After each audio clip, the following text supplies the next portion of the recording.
Hello दोस्तों, your study apps के इस वीडियो में आपका स्वागत है। तो इस वीडियो में हम जानेंगे the 6 things you should never do while using multimeter.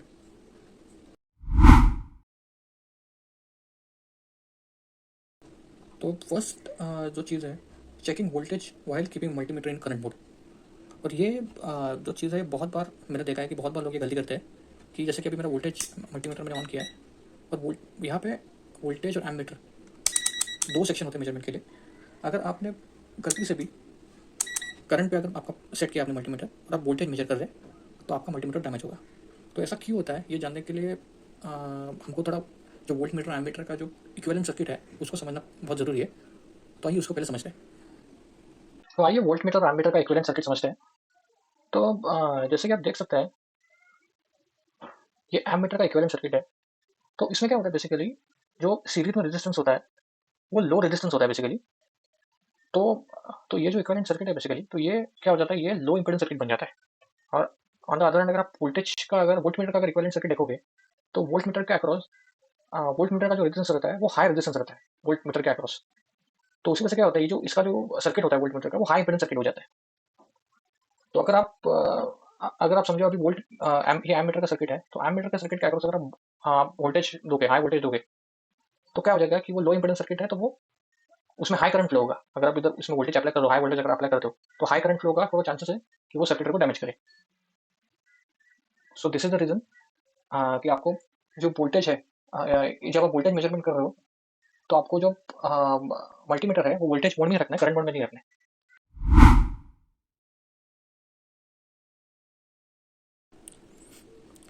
दूसरी जो चीज़ है, checking AC voltage while keeping multimeter in DC voltage mode. तो जैसे कि हम सबको पता है कि वोल्टेज के दो प्रकार होते हैं, एसी वोल्टेज और डीसी वोल्टेज। तो अगर AC voltage basically alternating voltage होता है, मतलब वो साइन वेव जैसे होता है उस फॉर्म में, मतलब वो साइकिल के फॉर्म में रहता है। साइन वेव में वो रिपीट होता रहता है, cycle, positive half cycle, negative half cycle. और जो हमारा डीसी वोल्टेज रहता है वो बेसिकली कॉन्स्टेंट वोल्टेज रहता है, उसमें कोई फ्रिक्वेंसी नहीं रहता है, तो जीरो फ्रिक्वेंसी। और जो एसी वोल्टेज रहता है उसमें फ्रिक्वेंसी रहता है। तो इंडिया में हम लोग जो फ्रिक्वेंसी यूज़ करते हैं एसी वोल्टेज मेजरमेंट के लिए, वो बेसिकली 50 हर्ट्स फ्रिक्वेंसी है। 50 हर्ट्ज फ्रिक्वेंसी मतलब कि बेसिकली वो एक सेकंड में 50 साइकिल्स लेता है। Positive half cycle, negative cycle, ऐसा मिला कि एक साइकिल होता है, वो ऐसे 50 साइकिल्स होता है एक सेकंड में। तो जो हमारे मीटर है, मल्टीमीटर, जैसे आप देख सकते हैं यहाँ पे जो ये सिंबल है बेसिकली, ये एसी वोल्टेज, एसी वोल्ट के लिए ये करता है। वी के ऊपर अगर ऐसा सिंबल है तो बेसिकली रिप्रेजेंट एसी वोल्टेज, और मल्टीमीटर में भी आपको लिख के आएगा एसी। और जब आप डीसी पे सिलेक्ट करते हो तो डीसी में ऐसा स्ट्रेट लाइन होता है, और मल्टीमीटर में वहाँ पे लिख के भी आएगा कि डीसी वोल्टेज है। तो अगर आप डीसी वोल्टेज में आपने सिलेक्ट किया आपका मीटर और आप एसी वोल्टेज सिलेक्ट करते हो तो आपका मीटर डैमेज होने के चांसेस है। बिकॉज जो आपका जो इंटरनल सर्किट है मल्टीमीटर का, डीसी जो वोल्ट मेजर करने के लिए सर्किट डिजाइन किया है, वो हाई फ्रिक्वेंसी पे, इतना हाई फ्रिक्वेंसी मेजरमेंट के लिए कंपेटेबल नहीं होता, क्योंकि एसी वोल्टेज का हाई फ्रिक्वेंसी सिग्नल होता है बेसिकली।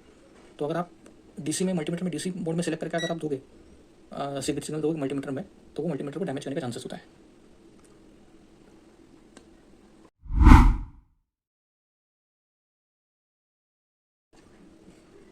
तीसरी जो चीज़ होती है, checking voltage while keeping multimeter in continuity mode. तो जैसे कि हम सबको पता है कि मल्टीमीटर में हम लोग कंटिन्यूटी टेस्टिंग भी कर सकते हैं। और अब ये कंटिन्यूटी टेस्टिंग करता कैसे बेसिकली, इसको थोड़ा पहले समझते हैं। तो बेसिकली इसमें होता क्या है कि ये इसके अंदर जो एक सर्किट रहता है वो एक स्मॉल करंट फीड करता है सर्किट में। जैसे कि आपने ये, मैंने अभी कंटिन्यूटी टेस्टिंग मोड पर रखा मल्टीमीटर को, ये दो प्रोब मैंने किसी सर्किट या फिर कंपोनेंट या फिर वायर के बीच में मैंने लगा दिए प्रोब को।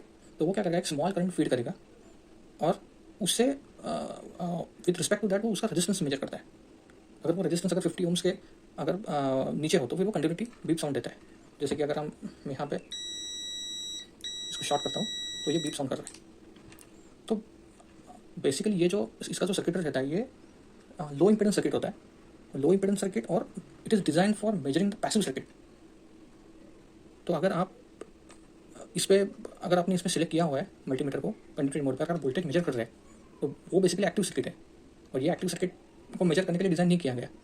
तो फिर आपका, अगर आप ऐसा कर रहे हो, अगर कंटिन्यूटी मोड पे सिलेक्ट करके वोल्टेज मेजर कर रहे हो तो आपका मल्टीमीटर डैमेज होगा। तो आपको इस चीज़ का ध्यान रखना है हमेशा कि जब भी आप वोल्टेज मेजर कर रहे हो तो आपको कंटिन्यूटी मोड सेलेक्ट नहीं कर रहा है। जो चौथी चीज़ है, use of wrong prop socket while measurement. अभी जैसे आप देख सकते हैं यहाँ पे, यहाँ ये मल्टीमीटर में 3 प्रॉप सॉकेट है।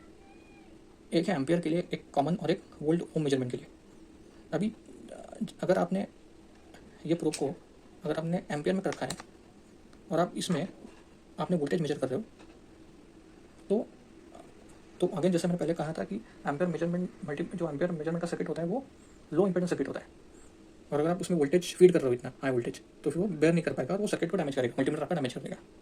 तो इसका आपको ख्याल रखना है हमेशा मल्टीमीटर यूज़ करते समय कि आप जो प्रोब सर्किट यूज़ कर रहे हो वो करेक्ट यूज़ कर रहे हो। एम्पेयर मेजरमेंट के लिए आपको एम्पेयर में सेलेक्ट करना है, और वोल्ट जब मेजर करते हो तो वोल्ट में रखना है।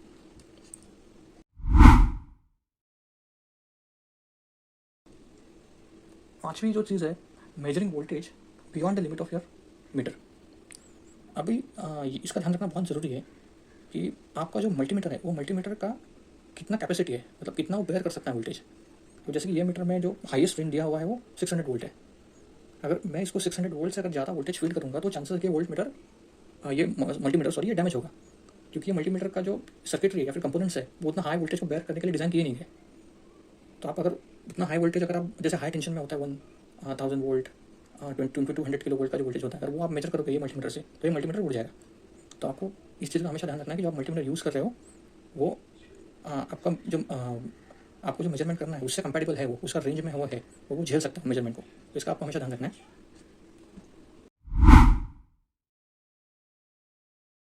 तो लास्ट जो चीज़ है, measuring continuity in the circuit without अनप्लगिंग और डिस्चार्जिंग पावर सप्लाई। तो ये गलती बहुत लोग करके मैंने देखा है।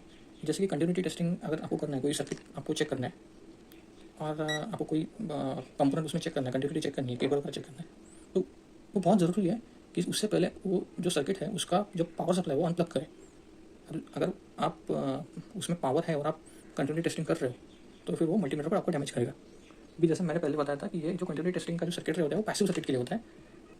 तो इस चीज़ का आपको हमेशा ध्यान रखना है कि जब भी आप कोई कंटिन्यूटी टेस्टिंग कर रहे हो या मेजरमेंट कर रहे हो अक्रॉस सर्किट और अक्रॉस एनी केबल, तो वो सर्किट या फिर केबल अनप्लग्ड हो, उसमें कोई पावर नहीं होना चाहिए। तो अगर ऐसा होता है तो आपका मल्टीमीटर डैमेज होने का चांसेस है। This is all about the 6 things which you should take care while using multimeter.